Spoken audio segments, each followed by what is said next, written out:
At this moment, the fear is becoming real. Like, it is becoming more scarier now. It is now that people will begin to understand what I have been saying for years. Okay? I was listening to the governor of Kwara State. The governor was saying that after 5 months, the ICs, they call them Bokøharam, the ICs sent a letter to the people of Kwara State that they are coming to teach them the dictates of Shária that they should get ready to accept. After 5 months, I mean 5 months, so day before yesterday, they stormed Kwara State. And you know what happened? They killed 170 people who do not understand or obey what they are teaching. And some of these people they killed, they were Muslim. Some of the people massacred, they are Muslims. Among them are other people, including Christians. People who do not believe in Sharia. Like, I was listening to the governor. I said, oh, good morning to everybody. So it is now that you people know that this is what is going on in Nigeria since Abi. I understand that they have been trying to do damage control. Like, what is going on is not Sharia. They are not pushing Sharia. It's just a normal terrorism. And then I'll be asking one question. What do they want? What did the Fulani militia want? What did the Bokøharam want? ISWAP, what do they want? Like, what is their aim? What is their mission? You know, I ask this question all the time. But people who try to control narratives because of their business or the plug they have that is giving them money from the government, we always come out to tell you, no, it is not Sharia. It is not religious something. Oh, so the government is now coming out to say that Bokøharam killed 170 Yoruba people because they refuse to accept the dictates of Sharia. No, the government is now coming out to make the statement, right? It go clear for no eye. Like, time will come, everybody will now understand. See, if you are not 5 years ahead of these people, you will know what is going on. They will be deceiving you, like they will be dribbling you. If you even talk, they will tell you that, no, you are bigger than that now, don't say this now. They want to be politically correct at the detriment of the people. 170 Yoruba people were killed because they refused to accept Sharia. A governor is opening his mouth to say this. Nigeria is gone, though. It's not happening where you are does not mean it will not happen if they did not stop Nigeria now. If they did not stop Nigeria now, Nigeria will stop everybody. This one is not matter of God forbid. Though. Those people who died, God still love them. Remove religion mentality from what we are saying now, okay? I want you to carry the mentality of survivor in your head now because these people are on rampage. They are on rampage. Now, my own pain inside is that the government are sponsoring these people. The people in government who believe in Sharia are more than these extremists. People in government who believe in this Sharia are greater than these extremists. When Ted Cruz, US Senator, said that Sharia must be scrapped out of Nigeria, a lot of people said, no, Ted Cruz should not make that statement. He should not go to that angle. He should not do this. He should not do that, you know. But I was telling them that the problem in Nigeria was Obasanjo accepting Sharia into the Nigerian constitution. There have been all this killing of the Sultans in the north before, you know, and so on and so forth. Bokøharam came. It was like one corner. But all of them are leveraging on Sharia. Like, we are fighting for Allah. We are fighting for Allah. You are an imam, you are a Muslim, you are a Christian, you do not understand the dictates of Sharia. You are gone and gone forever. They will kill you, they will behead you, and so on and so forth. So, don't forget that they also wrote a letter in Osun State. They have not responded to Osun people. There is a letter they wrote to Osun people. They have not responded. Don't think they are not coming. They will come and your government won't be able to save you. This is the danger of one Nigeria. You cannot escape it. We are not saying this because there is something that we hate about Nigeria. But the issue is that it cannot work. How many years are we going to continue like this? Like, how many years? The US are already in Nigeria. They are going to start action immediately, according to what I got this morning. But how would they be able to solve the problem in government houses? I don't know, but they know. I don't know. The problem in government houses are greater than the problem outside the government houses. Okay? The problem in government houses are greater than the problem outside the government houses. Most people in the government are the one buying guns, supplying it to the people outside the government. Now, before I continue this video, for those of you who may not understand my concept, pay attention to this video and listen. Well, you see, people don't know what Sharia is all about. First of all, Sharia is the principles and practice of Islam. You can't separate Sharia from Islam. They are one and one. So any Muslim who tells you that he doesn't want to live his life according to Sharia, then he's not a Muslim. Do you think Nigeria should become a Sharia nation? That is my ambition, and that is the ambition of every Muslim in this country. So, as a leader, governor, chairman, president, you are expected to run your affairs with the dictates of Sharia. So, as a leader, governor, chairman, president, you are expected to run your affairs with the dictates of Sharia. Item 62 says National Assembly shall not make any law that affects Islamic law. This second schedule. So this amendment is against second schedule, item 60. Well, you see, people don't know what Sharia is all about. First of all, Sharia is the principles and practice of Islam. You can't separate Sharia from Islam. They are one and one. So any Muslim who tells you that he doesn't want to live his life according to Sharia, then he's not a Muslim, because he doesn't even know what is Islam. If you are a Muslim, you have to live your life according to the dictates of Sharia. From the time you are born up to the time you will marry, the relationship between you and your parents when you are small, your responsibility to them or their responsibility to you, the relationship between you and your wife, if you marry, how you will marry, your responsibility to your wife, then your responsibility to the neighbors, to the entire society, is all defined under Islam, under Sharia. That is what is called Sharia. It is not just the capital punishment that people are talking about. This is just part of one aspect of Sharia. The major aspect of Sharia is called mu'amala. That is how you relate with human beings, other human, even animals. There are ways we have to cut and kill our animals. There are ways you enter toilet. There is way you come out of toilet. So everything in Islam is defined under Sharia. So it's a code of life for Muslims. So as a leader, governor, chairman, president, you are expected to run your affairs with the dictates of Sharia. So do you now understand? So as a Muslim, he was even referring to people, his fellow Muslims, who do not believe in Sharia. He's telling them, as a Muslim, any Muslim that said that he don't believe in Sharia, the person don't know what he is doing. Like, you are not a real Muslim. You must believe the dictates of Sharia. And dictates of Sharia, he's telling them, is not only radicalism. And let me tell you what they mean by radicalism. You must be radical because you have been mandated to kill people who do not believe. You have been mandated to kill people who do not believe. Do you now see why I said Nigeria must not remain as one country? It's a death trap. Nigeria is a death trap. And every now and then, I used to make this statement, often, that while I was growing up as a Christian, I was being taught, thou shalt not kill, thou shalt not steal, thou shalt not do this, thou shalt not do this, for the betterment of the society. And while they were teaching on other people, you have a mandate to kill people who do not believe. You have a mandate to collect jizya tax from non-Muslims.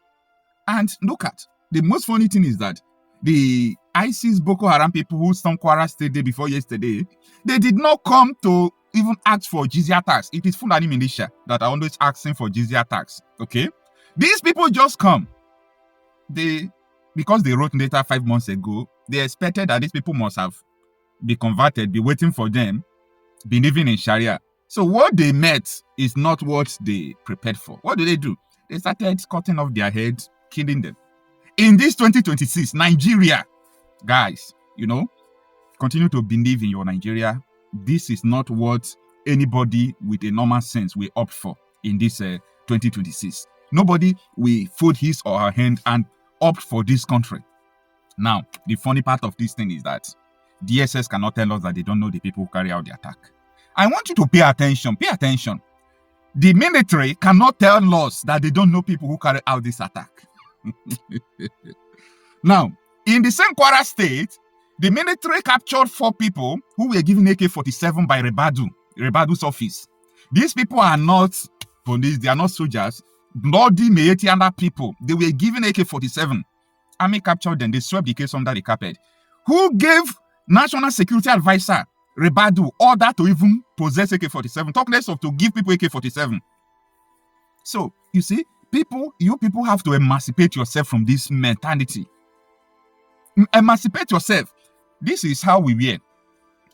Coalition of Buhari and Tinubu imported Fundani. Almost 700,000 of them. Some of them said 3 million. Some of them said 1 million. But the most important thing is that they imported these terrorists and they accepted they imported it just to remove Jonathan. They accepted that they imported these terrorists to remove Jonathan. Up to today, Tinubu is the president. After Buhari, Tinubu entered. These are the 2 people that formed the coalition from CPC to ACN that imported these bandits. Like, why is it that black man don't reason? Black man don't reason. Don't tell me, don't say this. Black man don't reason. If they want to reason, that reason must be something that will benefit them or their influence. Finish. Nothing like sacrifice. Let me do something even though it will not benefit me. Let me say the truth even though the truth will not benefit me. They are there just trying to do what they want to do. They want to make influence. They want to make money. After that, nothing else. And let me tell you, this is a generational problem. It's a global problem that is generational. The earlier you realize this, the better for you. Let me get into terror financing, and then I'll come to the OSW you talked about. Yeah. For you, successive administrations have paid lip service to unmasking prominent Nigerians allegedly financing terror and oil theft. Why do you hold this view? Allegedly so. And do you know, one would ask whether you know them. If true, what do you think is responsible for the past administration's attitude, regarding this so-called financiers of terror? Okay, thank you very much again for this brilliant question. Now, let me, relate to my experience, right, as the commander of the Operation Service Wide, which was an intelligence-driven outfit. Now, like I said, we picked the main leaders and other facilitators, financiers, sponsors, and then we commenced investigation.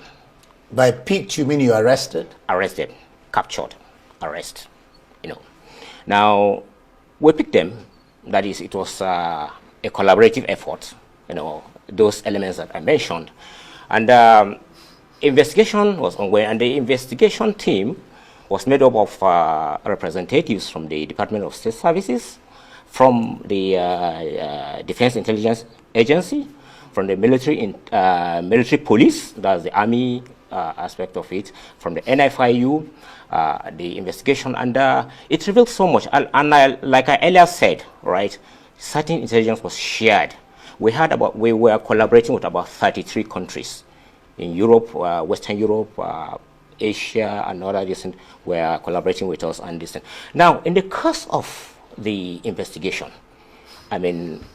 we stumbled upon names of individuals, prominent individuals, and some of them are still prominent, and including the owner of an airline who was ferrying weapons allegedly for Bokøharam and other reasons. So those information, we took our concern, made our concern known, the investigation in terms of interim listening to the powers that be at the time.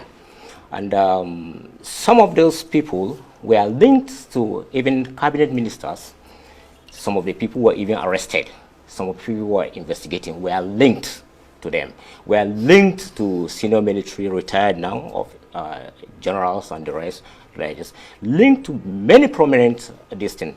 And in the course of our investigation, we now, let me just add also, we had 3 representatives from the Attorney General's of the Federation Office, that's Minister of Justice, that were with us to guide us while we were making the case, so that because ultimately the Office of the Attorney General was to prosecute those you arrest. Right.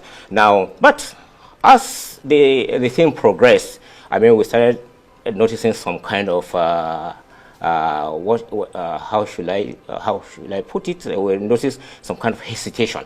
I mean, things started coming up like, okay, some of these people, I mean, it would be difficult to pin terrorism financing on them, perhaps money laundering. I mean, look, then you started getting some calls that some people, you know, prominently that you should release, so person is not this and that, something. This.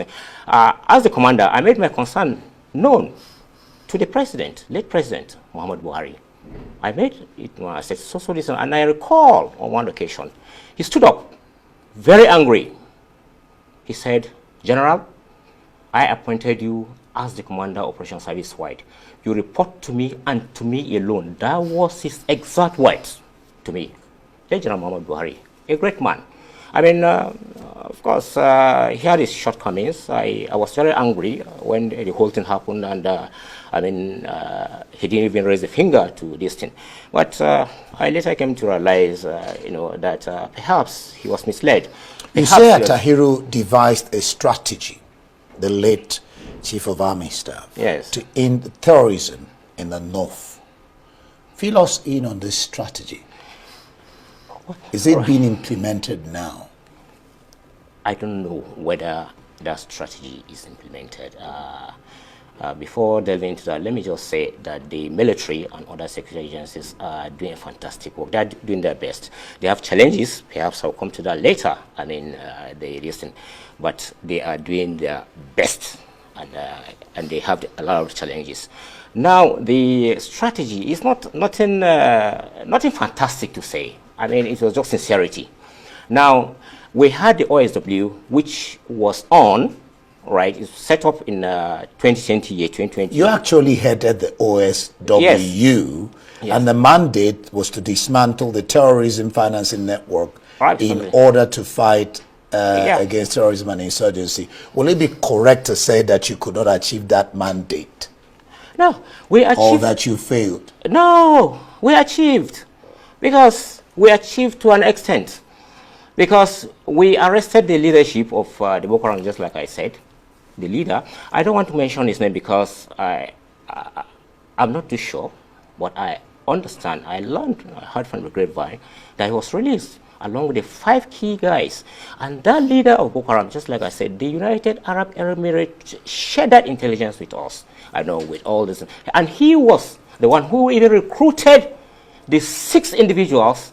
They were jailed, 2 for life, 1 for 30 years, 1 for 20 years, another 1 for 10 years, and another 1 for 5 years, the 6 of them.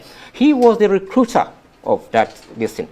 And yet, right, that man I learned, he and the 5 other guys who had this thing were released. I don't know for what reason. I don't know what reason. They were never prosecuted, not to the best of my knowledge. I don't know whether they were released, but they were never prosecuted. So, you see, those were kind of the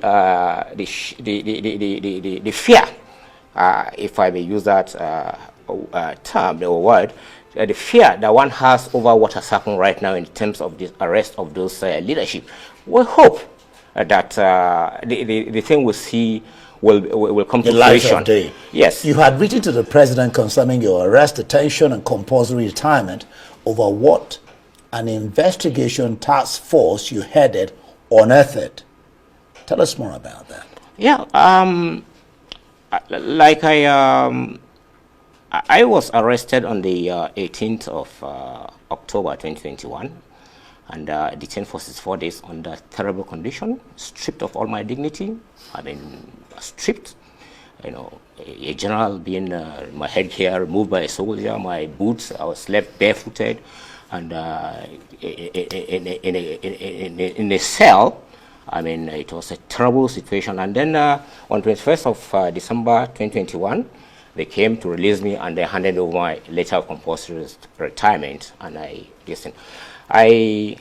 made effort to get across to the late former president. And let me just add, as bitter as I am, as pained as I am over what Buhari did to me, as I said, I realized that he was naive, he was misled, and for that I forgive him, and I urge anybody who has this thing, if it's on account of me, to forgive him for these things. But anyway, coming back to that, on the I made strenuous effort to have that injustice corrected. It wasn't. Now, on June 7th, 2023, that was exactly 10 days before my late mother passed away. She died on the 17th of June. Along the Kaduna-Abuja highway, I and my driver, we survived an assassination attempt. We were pursued by 2 vehicles, and at a point I had to call the commander of the troops along that highway, whom was appointed at the time. I was the general officer commanding 1 division, and they came, and that was what we were able to get away. That was the 4th attempt. And on that, when that thing happened, of course, you can imagine my state of mind. I mean, 2 years after I was thrown out of the army, nothing done, this. So I now wrote to the president, Bola Ahmed Tinubu. I wrote, and I passed the letter, through a reliable listen to get across to him, because I didn't want to send it through the open mail. I never wanted this thing to be in the media. So that was, it was signed on the 21st of June 2023. Nothing was done. 6 months later, if you recall, January 2024, last year, that was when the news first broke, this day, and then you invited me to arise, and I came and listened. Then, I'm afraid my time is up. We didn't have time to talk about the presidency instituted, the OI, which again you heard it was convened there, like you said, by the NSA, uncovering 295 oil tankers that convert petrol with major oil smugglers identified.